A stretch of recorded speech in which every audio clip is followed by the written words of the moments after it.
So we're back with another battle report. Today we got the Guard versus Tyranids. The Guard basically got through the last round through luck. So let's see how they do against the Tyranids. We rolled off for a random battle mission, and the battle mission we got today was the Ambush, which is the first battle mission for Necrons. We also rolled off, and Tyranids will be taking the role of the Necrons in this game. So the general idea is that the enemy force has to deploy within this sort of 12-inch column along the middle, and the Necron player then deploys outside of I think it's 12 inches of the centre point. It's going to be a standard kill point game. The only special rule is that any Imperial Guard model can move off either the short board edges, and they are then removed from the game. They can't come back at any point at all. However, they don't count as a kill point. So we'll see what Imperial Guard they can do. We've got the Leman Russ bringing up the rear, the Melter Gun Squad, Command Squad, massive blob unit in the middle, the Vedette and some of the faster vehicles at the front, and we got the heavy weapon team right at the front as well, up there.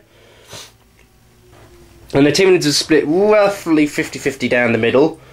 Got not many troops on this side. However, there is quite a lot of units over this side. Most of the main brunt forces are over that side where, unfortunately, most of the infantry is. However, it does depend on the dice roll. So, it is on a roll of 4 or more, the Tyranids will go first. And the Tyranids are going first, so this is going to be a lot of dead guardsmen by the looks of it. So let's go into Tyranid turn 1. So, as you can well imagine, there's been a whole pile of carnage going on. So let's go down the line of what's happened to the Imperial Guard. This Leman Russ, can't shoot next turn. Platoon command, killed by Gene Stealers. The Scout Sentinel is locked in combat with the Gene Stealers, but has no weapons left. That Sentinel's been untouched. That large squad, down to only 2 normal guys left in there, and a couple of the special guys. And is locked in combat, thanks to Stubborn. That Chimera, blown up by the Trigon. The commander and his Flamer squads poured out. The Vendetta is immobilised and can't shoot next turn. The Rough Riders, all killed by the Warriors. And that Chimera is untouched, but the heavy weapon team up here is gone as well.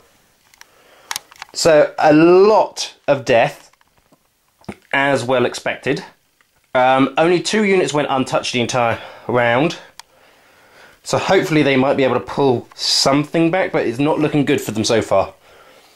So let's go into Imperial Guard turn 1. So let's go down the line again. This squad moved up a bit, fired everything they had into the zone troops, only inflicting 1 wound on it. The Sentinel got wrecked by the Gene Stealers and consolidated off.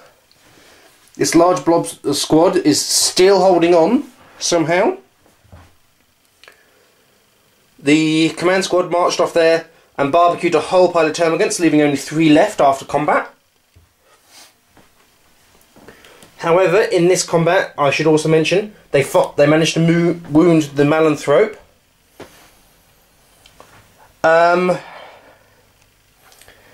However, the biggest news is no Tervagon.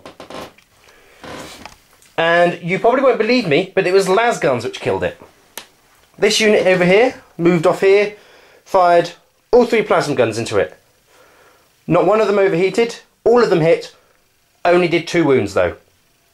2 lasguns fired off, 3 hit, all 3 wounded, all 3 armour saves failed. So it happens once in a lifetime, people. And we also had a wound on the Warriors, but That's fine. We lost a few gaunts from the explosion of the Turvagon. But it's not looking good, especially considering that Tyranids have still got one unit in reserve. They've still got their unit of Hormogunts, which they felt was a bit pointless putting on the field, given the amount of men they have. So, let's go on to Tyranids turn 2. Right, as you can probably see, there's a severe lack of guardsmen on here, but the Tyranids are also dwindling on the flanks as well, slightly. The Hormogunts arrived, charged up at the Kazagin and killed every last one of them in combat. The Trigon finished off the Vendetta in combat as well. Over here they ripped off the multi-laser and shook it. Shook the Chimera over here. And then have now attempted to surround it. Over here this large unit guardsman is now down to one heavy weapon platform and the Commissar, but they're holding on just. And that Leman Russ is immobilised and has lost its battle cannon and one of its plasma cannons. However, it's not all bad for Imperial Guard. They did finish off that Termagant unit over there. And the Venomthrope and the Zoanthropes, after suffering some rather bad results on suffering perils of the warp and actually taking wounds from the exploding Chimera, charged into that squad and lost combat and were killed. So it's not all bad for the Guardsmen, but we'll see what they can do on their turn 2. So after the very short Imperial Guard turn, the commander ran off over into the far corner to try and make a last stand. This squad moved off towards the table edge as well, firing all they had into the Gene Stealers, only managing to kill one of them. However, the Gene Stealers did manage to finally wreck the Leman Russ. And the Commissar in the centre finally fell and his squad was destroyed. So they've all broken off. So there's not much Imperial Guard left, and we're only at this top, that was at the bottom of 2. So this is not looking good. We'll go into Tyranid turn 3. So that's the end of the game. The Tyranids ran all over the field, finishing off any last pockets of resistance, wiping out every single last one. The Gene Stealers rushed over there to try and stop them escaping from the board, but it looked like it was going to be a Tyranid victory from the start. My main reasons for that is because the Tyranids actually won their initial game, whereas the Imperial Guard got through on the luck of the dice, as well as the fact that the Tyranids were starting awfully close to the Imperial Guard, which meant that I think about 3 or 4 of their units were gone in turn 1. I think it was just down to the mission today. I did roll dice to decide it, so don't worry, wasn't in favour of anybody. But it just came out on Tyranids, on the top of Tyranids.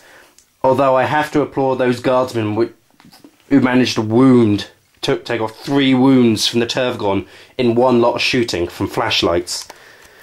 Oh, they got to be the man of the match if they had lived. Anyway, so it looks like in our finale, it's now going to be Chaos versus Tyranids, which I think is a bit ironic considering we had 4 armies which are considered good, and none of them made it to the final. Anyway, so join me for the final, where I will try and figure out something a little bit special to do for the final battle. Until then.